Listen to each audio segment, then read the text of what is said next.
Bom dia a todos, queridos amigos, amigas, irmãos em Cristo, que o Senhor nos abençoe, nos envolva na sua proteção, que assim seja. Amém? Amém, Senhor. Meus irmãos, primeiro eu gostaria de agradecer a oportunidade de estar aqui comungando, dividindo conhecimentos com vocês, aprendendo com vocês também, porque a cada palestra, pelo menos no meu caso, é uma oportunidade de estudo, de aprofundamento.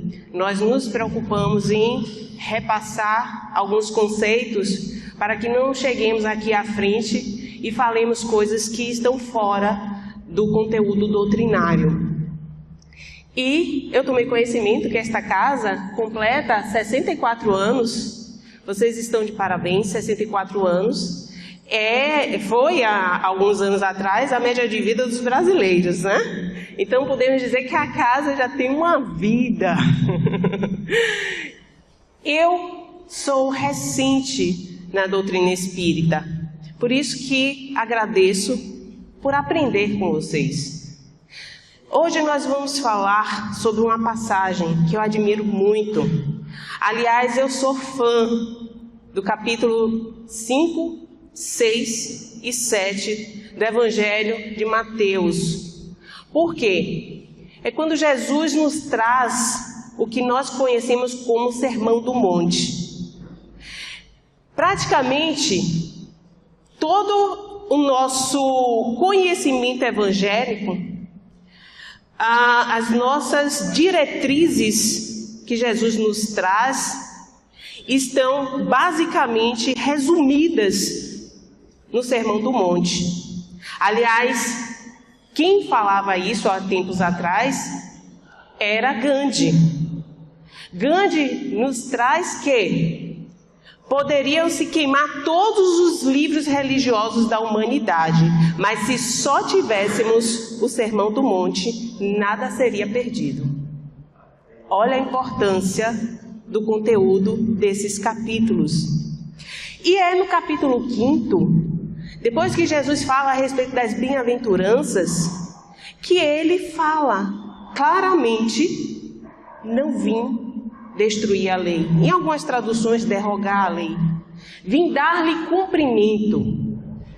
Chamando a atenção para seus discípulos naquela época, que ele era conhecido como um Messias, mestre, meio rabi. Rabi é uma graduação como mestre, seria uma graduação mais importante até do que o próprio mestre.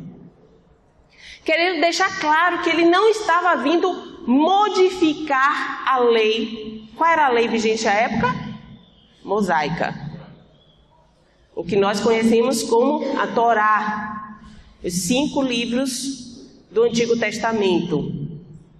Então, ele está deixando muito claro para aqueles que estão seguindo: não vim modificar nenhuma lei, vim dar-lhe cumprimento. Mas peraí, quando foi que essa lei foi estabelecida? Moisés veio 1500 anos antes de Jesus. 1500 anos antes de Jesus já havia um código de lei divina que foi preciso que o mestre encarnasse no mundo terrestre para dizer: essas leis que vocês conhecem há pelo menos 1500 anos, vocês conhecem para quê? O que é que vocês estão fazendo com essa lei divina? O que é que vocês estão fazendo com o conhecimento que está lá na Gênesis, no Êxodo, no Levítico, em Números, em Deuteronômio, esses livros que hoje, inclusive, para nós, numa época avançada tecnologicamente, de conhecimento, a gente pega a Bíblia, vai verificar o Antigo Testamento. Nos primeiros capítulos de um dos livros, a gente já vira assim: não, para que eu não estou entendendo nada. Fez Maria. Esse negócio de o sol aparece, depois as águas, e aí vem aquela história de Adão e Eva, e a gente, não, peraí, não dá para entender. Por quê? Nós tínhamos um vocabulário muito restrito. Gente, 1500 anos antes de Jesus. Hoje estamos a 2000 anos depois da vinda do Mestre. Só aí temos 3500 anos de cultura. Há 3.500 anos, vocês acham quantas palavras nós tínhamos no nosso vocabulário? Pouquíssimas. Então, uma palavra que hoje a gente pega o dicionário e acha que tem muito significado, porque a gente vê lá, às vezes, uma palavra com 10, 15 sinônimos. Naquela época, uma palavra queria dizer 50 coisas diferentes. Então, hoje, a luta para os estudiosos, né? Os teólogos, é essa interpretação simbólica. O que é que queriam dizer aquelas passagens? E foi necessário que Jesus viesse e falasse tudo isso que vocês já decoraram, porque principalmente fariseus, sabiam de cor a lei, mas não conseguiam dar-lhe cumprimento. Não colocavam em prática. Dar cumprimento é praticar a lei divina. Então, quando Jesus fala, não vim destruir a lei, nós temos no nosso Evangelho segundo o Espiritismo, que abre o Evangelho, depois de todas as explicações de Kardec, de como surge a doutrina, os nossos precursores gregos, o primeiro capítulo já inaugura dessa forma. Jesus diz: não penseis que eu tenha vindo destruir a lei ou os profetas. Quem são os profetas? Profetas são médiuns enviados por Deus. Aqueles que estão mais adaptados, mais adequados para receber as mensagens divinas. Sim, mas Deus vem e fala com o profeta, é assim? Moisés subiu ao monte Sinai e recebeu os 10 mandamentos. Ele diz que foi Deus que falou com ele através de uma sarça, que é uma planta. Deus poderia se manifestar de tantas formas. Aliás, Deus se manifesta constantemente no nosso mundo. Como? Através da sua criação. Ele está em tudo, ele não está nessa planta só. Ele está em tudo, está em nós, está nessa construção, está no ar que respiramos, está em tudo que existe. Porque tudo é criação dele. Então, os espíritos, no livro dos Espíritos, eles esclarecem para Kardec.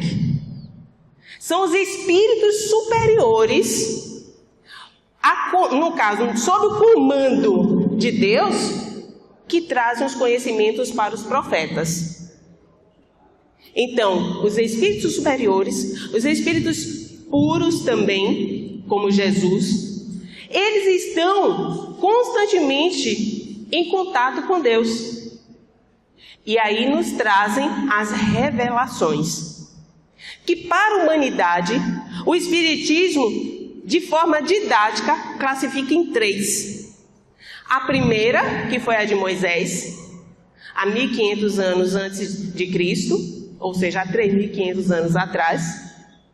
A segunda revelação, que é do próprio Mestre, que vem nos falar há 2000 anos, e inaugura-se com o Espiritismo a terceira revelação, com a publicação de um livro dos Espíritos em 18 de abril de 1857. Mas isso quer dizer que o Espiritismo, ele não existia antes, não como doutrina, mas todos os conceitos que nós temos na doutrina espírita já existem há milênios.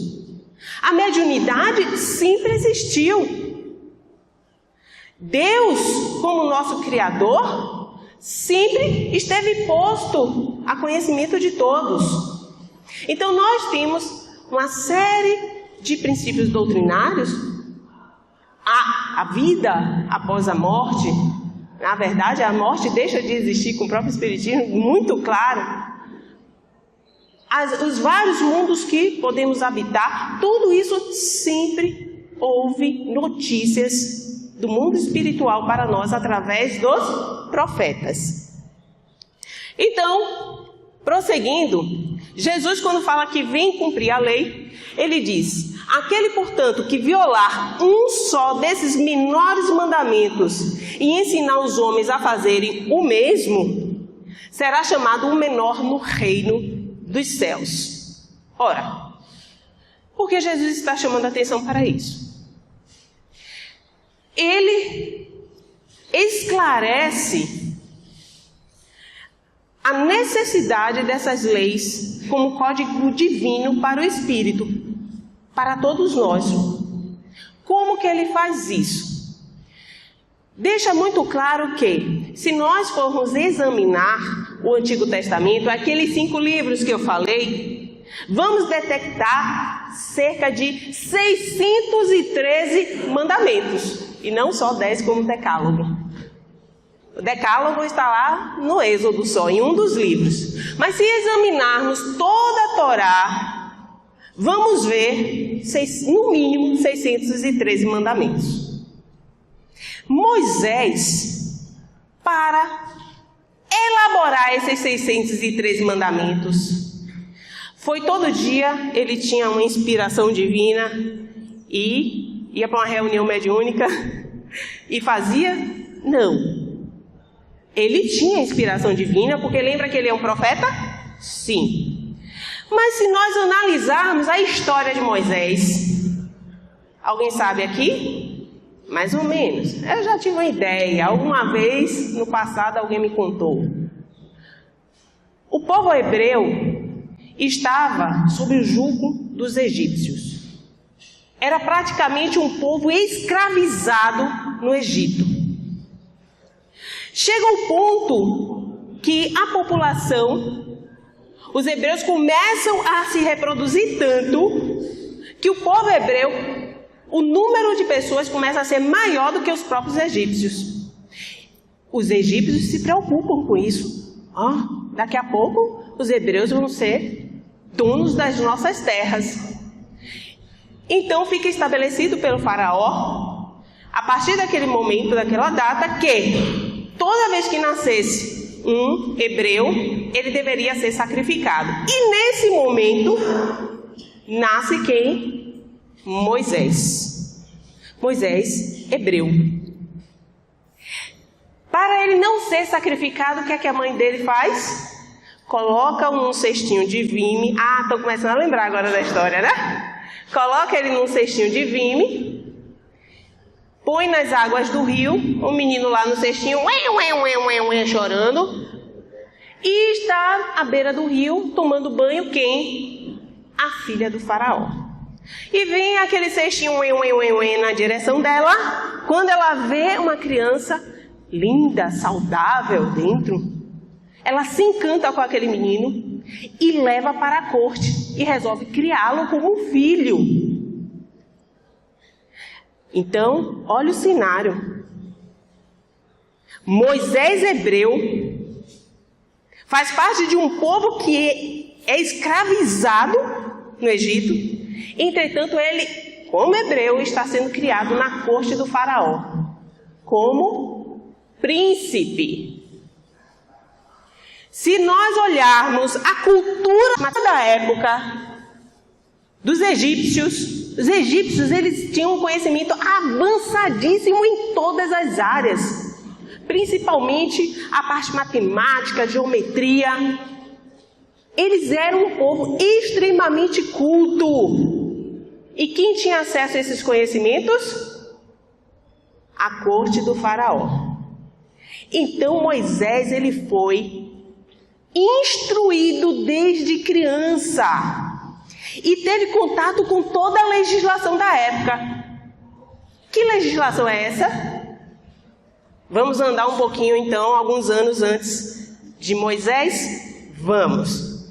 Cerca de, pelo menos, uns 70 anos antes de Moisés nascer, vigia à época o Código de Hammurabi, um código procedente da Mesopotâmia. No Código de Hammurabi, Karina, você está falando difícil, tem alguma coisa que esse negócio de Hammurabi não é comigo não. Vocês conhecem. Já ouviram falar de olho por olho, dente por dente? Só naquela música, né? Olho por olho, dente por dente, não é isso? Olho por olho, dente por dente. O que é isso que quer dizer? Está lá inserido no Código Hammurabi. O povo cometia atrocidades a nível de: eu entro na sua casa e roubo os seus pertences. Você, para se vingar de mim, porque roubei seus pertences, vai na minha casa e mata meu filho. Isso é justo? Uma coisa foi, eu roubei coisas, né? E você vai na minha casa e tira uma vida? Isso é proporcional? Não. Então vamos fazer algo que seja, pelo menos, adequado ao povo da época, à cultura. Ao invés de você, já que eu roubei suas coisas, você entrar na minha casa e matar meu filho, você chega na minha casa e leva minhas coisas. Se eu te der uma paulada na sua cabeça, você depois vem e dá uma paulada na minha cabeça. Mas não que você venha arrancar meu braço. Então, por isso que a gente fala, olho por olho, dente por dente. Você devolver a injustiça com uma injustiça proporcional. Aí, você teria a justiça realizada para aquela cultura da época. Isso 70 anos antes de Moisés nascer. 50 anos antes de Moisés nascer. Ou seja, do Código Hammurabi a gente anda 2 décadas. Livro dos Mortos. Karina, os mortos tem livro? Tem. Lá no Egito sempre teve. Livro dos Mortos. O que é que quer dizer o Livro dos Mortos? São 42 dispositivos que falam o que você não deve fazer para que não padeça em abismos como o que nós tínhamos há pouco atrás, uma imagem de inferno. Então, o egípcio, ele, quando morria, ele ficava preocupado em ir para zonas inferiores. E aí, antes dele morrer, ele pegava essa legislação e fazia como se fosse uma confissão, verificando no que ele teria infringido esse Código dos Mortos ou não. São dispositivos de não fazer. Parecido com o que mais tarde? Com o Decálogo. O Decálogo não é: não matarás, não roubarás, não adulterarás, não cobiçarás a mulher do próximo, nem tuas coisas. Não é isso? É um comando de não fazer. Sim, mas eu acabei de falar de não fazer. Código Decálogo parece com o quê? O Livro dos Mortos. Então, Moisés não tirou isso somente do além. Ele tinha a cultura necessária para ser o médium, o Messias, o profeta, para ter esse tipo de mensagem, desse conteúdo. Vocês estão entendendo? Então, aí sim, passam-se algumas décadas e Moisés nasce com toda essa informação na corte, com toda essa criação. Quando atinge a idade adulta, verifica a realidade do seu povo, tem alguns incidentes com ele que ele precisa sair da corte fugido, porque senão ele poderia ser penalizado por ter matado um egípcio que estava maltratando um hebreu, que era do seu povo. E nisso, quando ele resolve fugir e ver a realidade do povo egípcio, do povo hebreu, o povo dele, ele resolve então pegar o povo, reunir e tirá-lo do Egito e levar à terra prometida, Canaã, na Palestina. Uma terra que ele não conhecia, mas sabia que existia. É o que nós chamamos de Êxodo, que sai do Egito e vai para a terra prometida. Esse trajeto leva cerca de quantos anos? 40. Inclusive Moisés, ele morre nesse período antes de chegar à terra prometida. Então, peregrinando pelo deserto. Nessa experiência, imagine, eu pego uma população enorme e viro assim: vamos sair daqui hoje, vou pegar aqui só o pessoal de Salvador, vamos aqui andando até Brasília, porque lá é que nosso lugar. E a gente leva uns 40 anos andando por aí, mata fora, até chegar a Brasília. Eu deveria chegar num lugar mais longe, né? Rio Grande do Sul é melhor. Brasília, inclusive, não é um lugar muito indicado para ser a terra prometida. Então, vamos para o Rio Grande do Sul. Aí levamos 40 anos andando. Eu, como líder, vejo os conflitos do povo. Ou você acha que será um povo pacífico, todo mundo de mãos dadas, andando o dia todo? Não, né? Cada um com sua forma de pensar, com sua ideia de justiça, com suas ambições. E as brigas eram constantes. Inclusive, não só os conflitos em sociedade, como desvirtuavam-se também em relação à própria religiosidade. O Deus único que Moisés deixa muito claro para esse povo hebreu, muitas vezes foi ameaçado por festas que chegavam a criar bezerros de ouro para adorar. E sim, cadê Deus? Esqueciam. O importante era fazer a festa. Era algo assim parecido com o nosso carnaval, imagine. Só que ainda tinha um bezerro de ouro. Vamos botar um bezerro de ouro no circuito de carnaval para ver o que é que acontece. Então, naquela confusão toda, era necessário uma legislação. As leis estão aí, existem, tudo bem que muitos burlam ela, para ajustar, disciplinar essas relações em sociedade. Então é por isso que ele estipula vários dispositivos durante os livros que nós temos na Torá. Esses dispositivos de cunho civil, de cunho penal também, vários dispositivos religiosos, mas é o decálogo que nós consideramos como um dispositivo que não provém do homem, do conhecimento de Moisés, mas sim provém do alto. Realmente esse foi inspirado pelos mensageiros de Deus, pelos espíritos superiores que chegam até Moisés. Então, essa lei mosaica, nós temos essas duas partes que eu acabei de falar. A lei de Deus, que é promulgada no Monte Sinai. O Monte Sinai é quando Moisés recebe as duas tábuas, lajes, né, que ele chama de pedra, com a codificação do decálogo. E a lei civil ou disciplinar, que ele decretou para o povo. Nós temos então essa lei de Deus considerada como a nossa primeira revelação, que são os 10 mandamentos. O caráter divino é invariável, é para todos os tempos e países. É válido até hoje. Ah, Karina, mas esse negócio não adulterarás, não cobiçarás a mulher do próximo, realmente é o quê? Não deve fazer. Porque isso é de cunho moral. Não quer dizer, você não vai ser preso por causa disso, mas você vai se tornar uma pessoa imoral porque está cobiçando pessoas que já estão em outro relacionamento. E esse adulterarás é pular a cerca, né? Que a gente fala. A interpretação não é essa.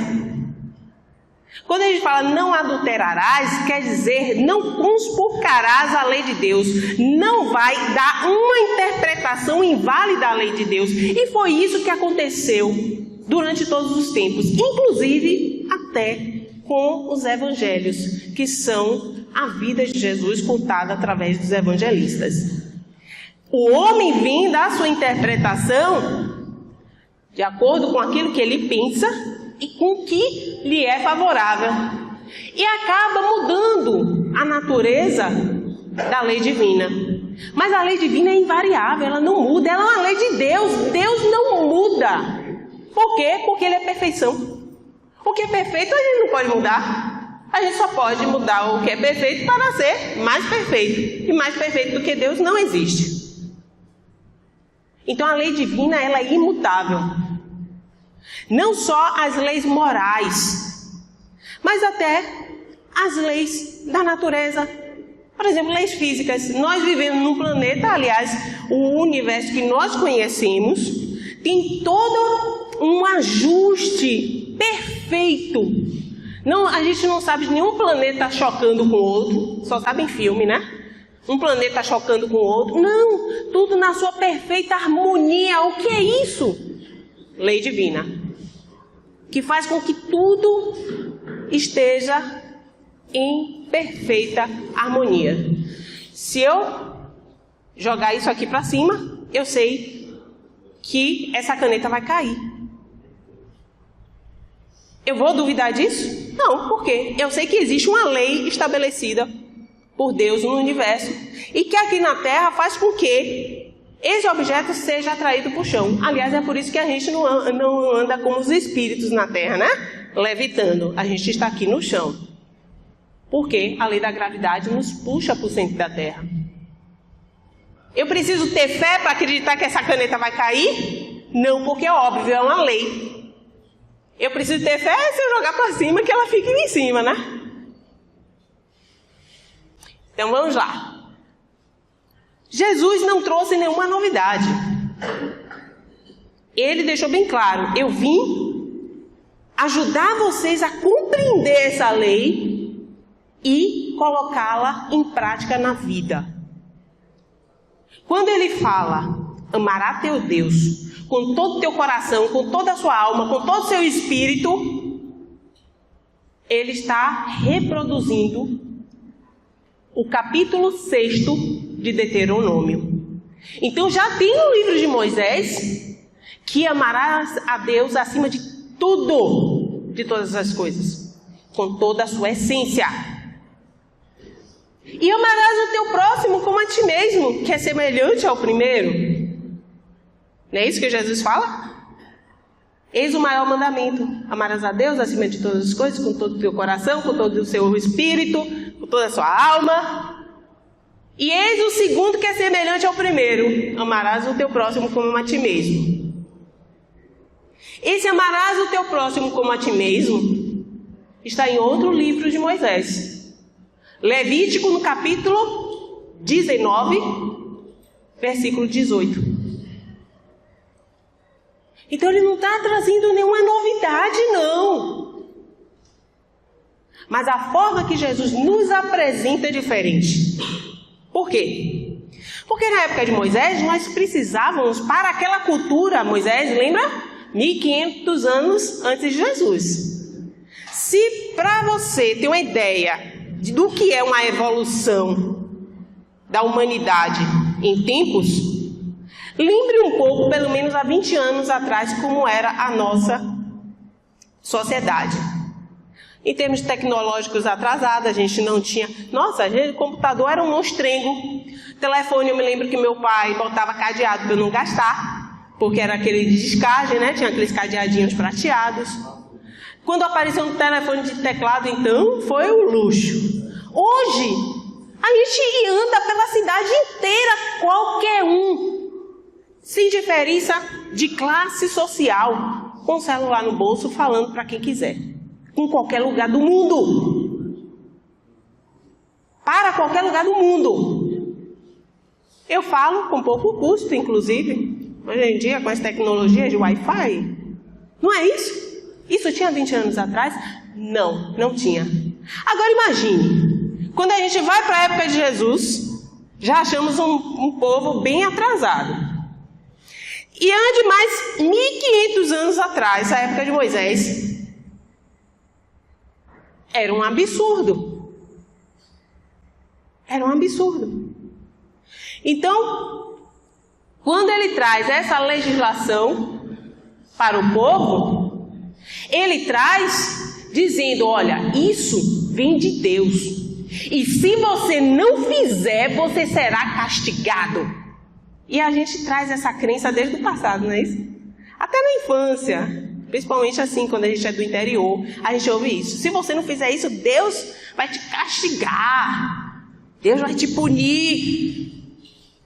Né? Eu já ouvi até falar: Deus pune porque é justo. Eu, vixe Maria do céu.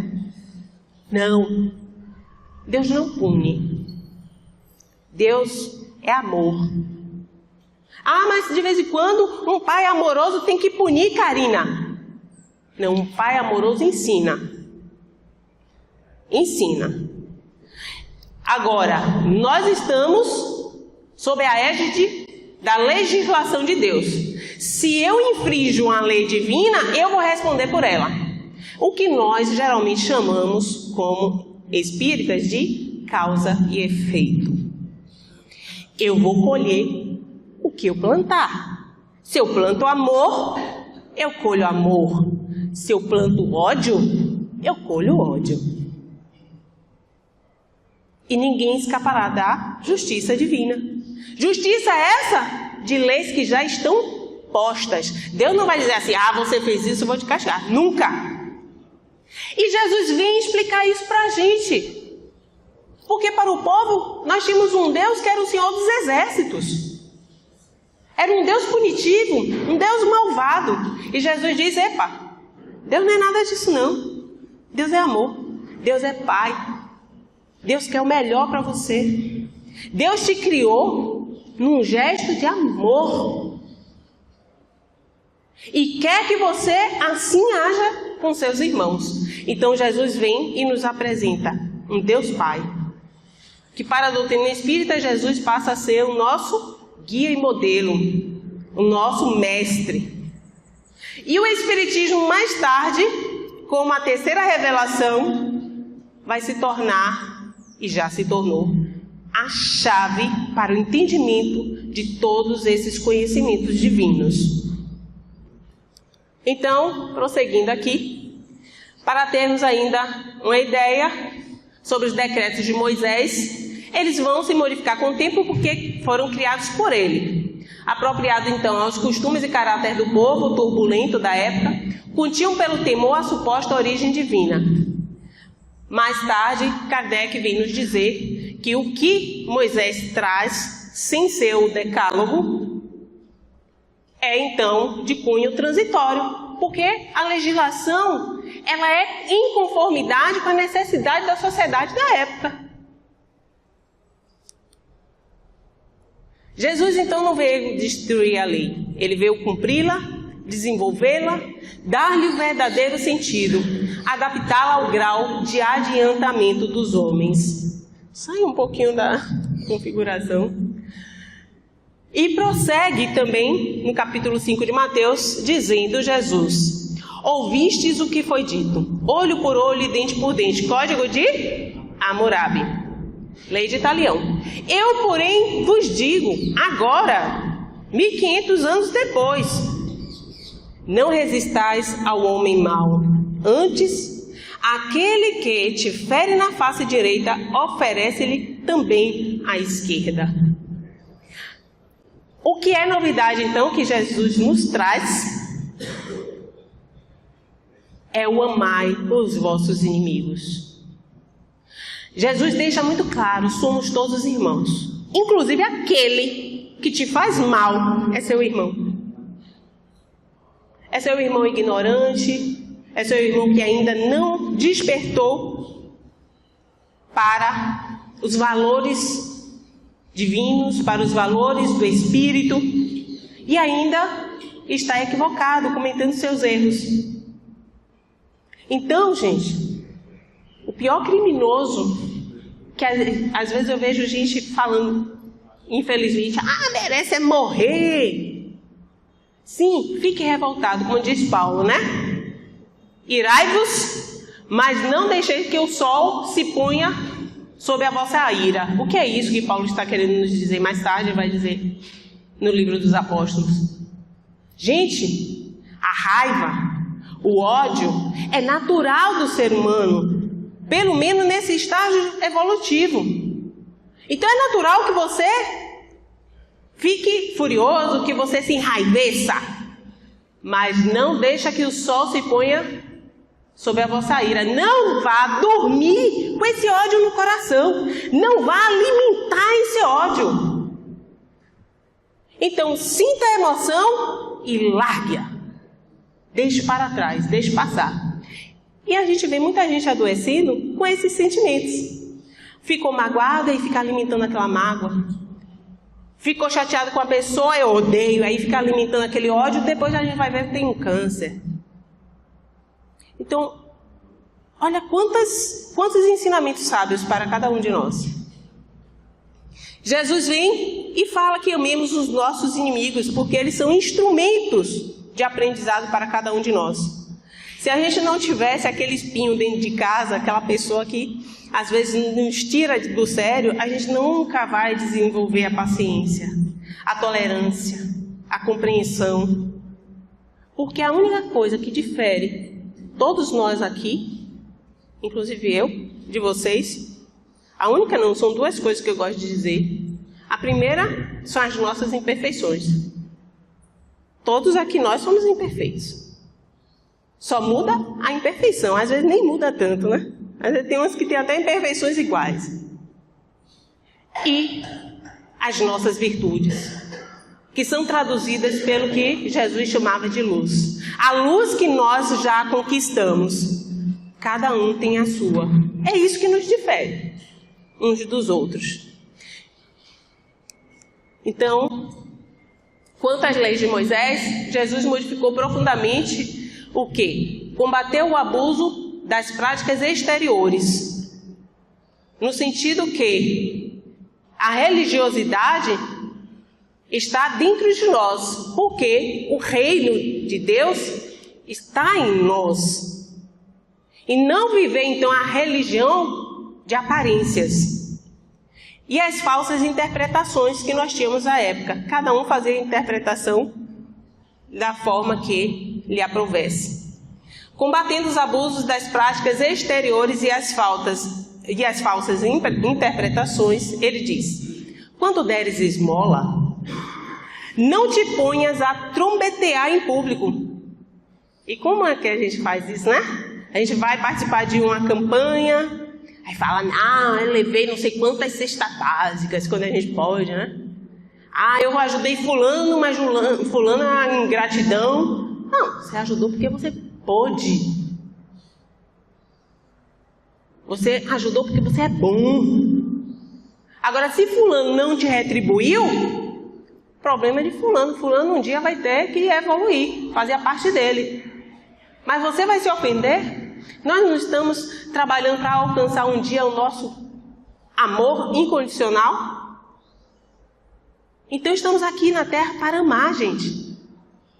E a gente fica colocando condicionamentos. Eu só amo se fulano me amar. Eu só dou se eu recebo. Porque é dando que se recebe. Não.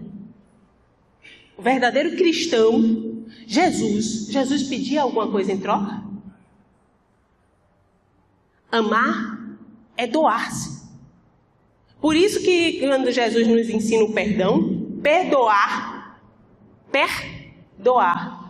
é doar-se mais ainda. Por quê? Porque quando você aceita a imperfeição alheia, você está doando de si, doando compreensão, doando amorosidade.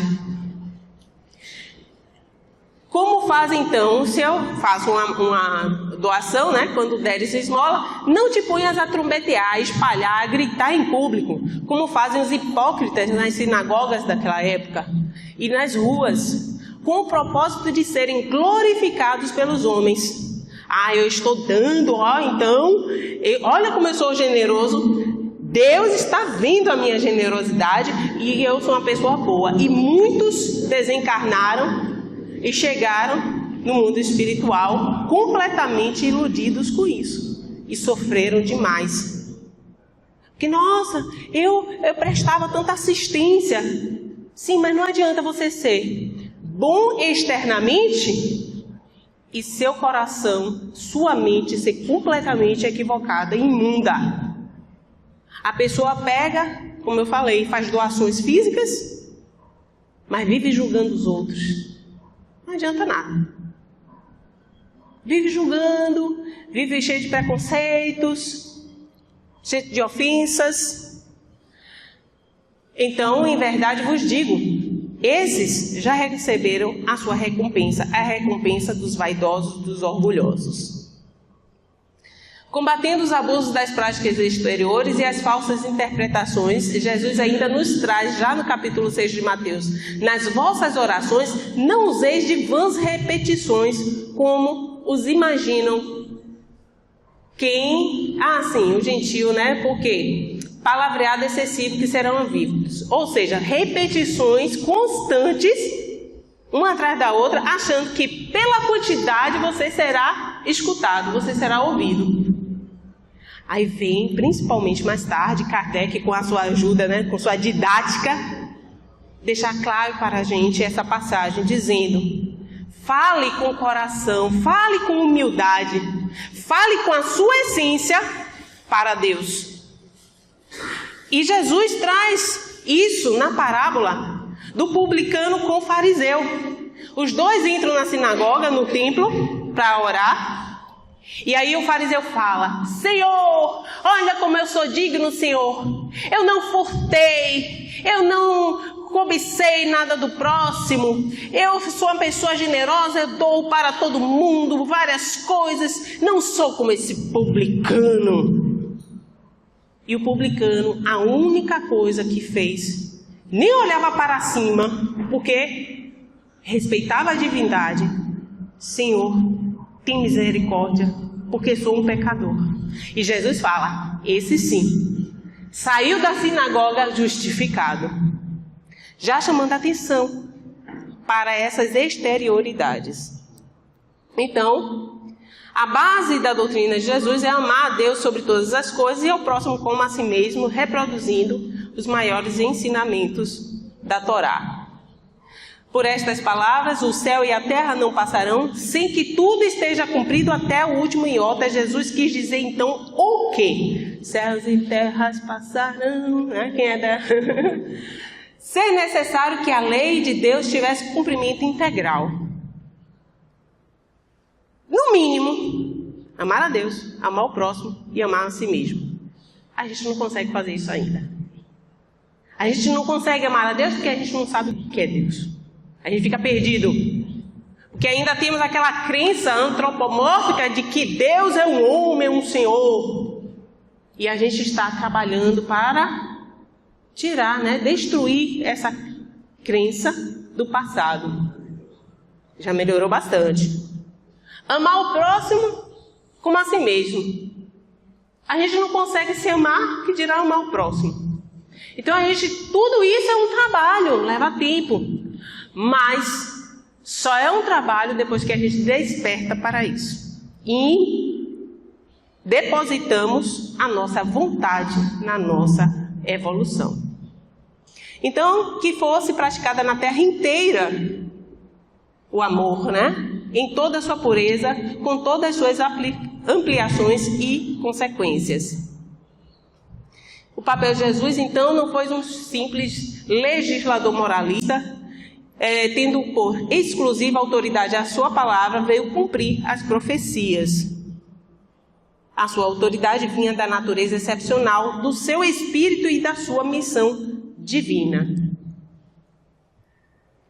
Jesus veio ensinar os homens que a verdadeira vida transcorre na terra, é vivida no reino dos céus.